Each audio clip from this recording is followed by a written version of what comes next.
చిన్నారి కల. అనగనగా ఒక చిన్న పట్టణంలో అన్విత అనే పాఠశాల అమ్మాయి ఉండేది. ఆమె 5వ తరగతి చదువుతూ ఉండేది. రోజూ తెల్లవారుజామునే లేచి స్కూల్ యూనిఫామ్ వేసుకొని, జడలు వేసుకొని, పుస్తకాల సంచి భుజాన వేసుకొని ఆనందంగా స్కూల్కి వెళ్లేది. అన్విత చదువులో చురుకుగా ఉండేది. కాని ఆమెకి ఒక్కటే కల, నేను పెద్దయ్యాక టీచరవ్వాలి అని.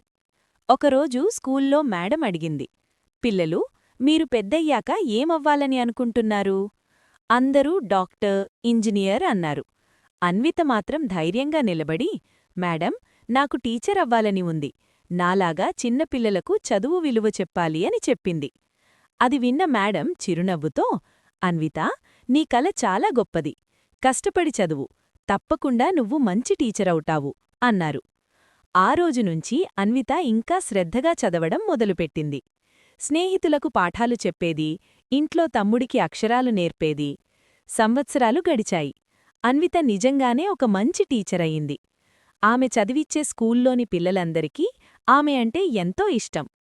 అన్విత అప్పుడప్పుడూ తన పాత స్కూల్కి వెళ్ళి తన మేడం దగ్గర ఆశీర్వాదం తీసుకొని మనసులో అనుకుంది, ఒక చిన్న కలే నా జీవితాన్ని మార్చింది అని. నీతి: చిన్న వయసులో వచ్చిన మంచి కలలు కష్టపడి ప్రయత్నిస్తే తప్పకుండా నిజమవుతాయి.